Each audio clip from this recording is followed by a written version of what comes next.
सोनम और राजा रघुवंशी की कहानी। हर अखबार में, हर न्यूज़ चैनल पे सब जगह छाई हुई है। लोग इसमें ढूंढ रहे हैं कैसे मारा, क्यों मारा, एक मनोहर कहानी की तरह। पर आपको एक बात पता है, कोई इसको लव एंगल देता है, कोई इसे मैरिज एंगल देता है, पर मैं एक डॉक्टर जो रोज़ फर्टिलिटी से लोगों की रिलेशनशिप्स को देखता हूँ, थोड़ी गहराई की बात करना चाहता हूँ। ये शादी आखिर हुई क्यों? इतने सारे लोग शादी में फोर्स क्यों होते हैं जो इमोशनली, मेंटली और सेक्सुअली अनफिट होते हैं? इस बारे में आज मैं आपसे गहराई में बात करना चाहता हूँ। ज़रूर सुनिएगा, क्योंकि इस एंगल को भी समझना ज़रूरी है। न्यूज़ की सनसनीखेज से ज़्यादा गहराई में इंसान की कहानी जो मैं रोज़ देखता हूँ। मैं डॉक्टर सुनील जिंदल हूँ, एक रिप्रोडक्टिव मेडिसिन सर्जिकल स्पेशलिस्ट हूँ। 30 साल हो गए मुझे काम करते करते, इंसानों को साथ में देखते देखते, उनके बच्चे देते देते, उनकी झंझट, उनकी परेशानियाँ देखते देखते। इस तरह की परेशानी मेरे सामने रोज़ आती है। मर्डर नहीं होता, पर उससे भी बड़ा कई बार कहर बरपता है कपल के अंदर। इस वीडियो को लाइक, शेयर, सब्सक्राइब इसलिए कर दीजिए कि इन चीज़ों के बारे में दुनिया को मालूम चलना चाहिए।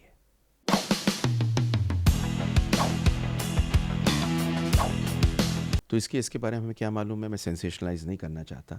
दुनिया ने कर रखा है। एक सोनम नाम की महिला का राजा रघुवंशी से शादी होती है। हनीमून पे मणिपुर में जाके मर्डर कर देते हैं। और ये सारी की सारी कुछ रिपोर्ट्स कहती हैं कि स्ट्रेन, टॉक्सिक और झूठे प्रोमिसेस की रिलेशनशिप थी। कुछ कहते हैं बॉयफ्रेंड था, इमोशनल ट्रॉमा था, इनकम्पैटिबिलिटी, इनफिडिलिटी थी। पर एक चीज़ क्लियर है, हर दिन couples emotionally distant, sexually mismatched, mentally exhausted मेरे सामने बैठे होते हैं। मर्डर के लिए नहीं, फर्टिलिटी ट्रीटमेंट के लिए। और इनका दर्द कोई कम दर्द वाला नहीं होता, ऐसा ही दर्द लिए होता है। क्या होता है जब दो इनकम्पैटिबल लोगों की शादी होती है? तो एज अ फर्टिलिटी स्पेशलिस्ट मैं आपको एक बात बता सकता हूँ। फर्टिलिटी का सबसे बड़ा इनविजिबल किलर जो नज़र नहीं आता, वो हार्मोन नहीं होते, वो गलत रिलेशनशिप होती है। एक जने को बेबी चाहिए होता है, दूसरे को नहीं। एक मेंटली अनस्टेबल होता है, दूसरा साइलेंटली सफ़र करता है। एक पार्टनर को सेक्सुअल डिसफंक्शन होता है, पर वो छुपा रहा होता है, कहता दूसरी बदचलन है।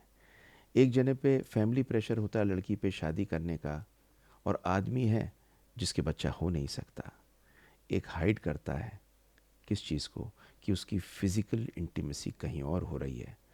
कुछ लोग तो ऐसे होते हैं कि सिर्फ पॉर्न में उन्हें आनंद प्राप्त होता है, शादी चाहते ही नहीं है। और एक कपल तो मेरे पास में अभी ऐसे आया जो होमोसेक्सुअल था और उसने शादी कर ली एक औरत से। ये सब होते हैं और शादियां होती हैं। ये गलत शादियां मर्डर में एंड नहीं करती, पर बहुत बार mental torture, depression, infertility, sexual dysfunction और कभी कभी साइलेंट सुसाइड्स में भी एंटर करती हैं। तो साइकोलॉजिकल स्क्रीनिंग एक शादी से पहले क्यों चाहिए या क्या कर सकते हैं? देखिए, जब हम आईवीएफ करते हैं तो हम प्लान करते हैं एएमएच करना, सीमन एनालिसिस करना, ट्यूब्स देखना, हार्मोन्स देखना। पर शादियों के अंदर कुछ भी नहीं किया जाता। ना कोई टेस्टिंग होती, ना कोई बात करते। सिर्फ देखते हैं दो परिवार हैं, फ़ोटो आती है, बीच में कोई आदमी आता है, कहता भाई साहब बहुत बढ़िया परिवार है। उसका रुपया पैसा अंग्रेज़ी वंग्रेज़ी देखी जाती है, गाड़ी कौन सी है देखी जाती है, सजीला है या नहीं है ये देखा जाता है, और शादी हो जाती है। कभी पर्सनैलिटी की कंपैटिबिलिटी देखी गई है, कभी इमोशनल मैच्योरिटी देखी गई है। सेक्सुअल हेल्थ का तो छोड़ ही दो, कोई बात कर रहा हो, कभी फर्टिलिटी की अवेयरनेस हुई है? इसकी जगह हम कहते हैं शादी कर दो सब ठीक हो जाएगा। नहीं, शादी से सब ठीक नहीं होता, कभी कभी और ख़राब हो जाता है। इस सोच को हमें बदलना है, क्योंकि ट्रेजेडी सोनम जैसी होती रहेंगी जब तक ये चलता रहेगा। मैं अपनी क्लिनिक में क्या देखता हूँ? मैं अपनी क्लिनिक में देखता हूँ कि हस्बैंड्स हैं जो सीक्रेटली पहले से जानते हैं जूसपर्मिया, बिना बताए शादी कर लेते हैं।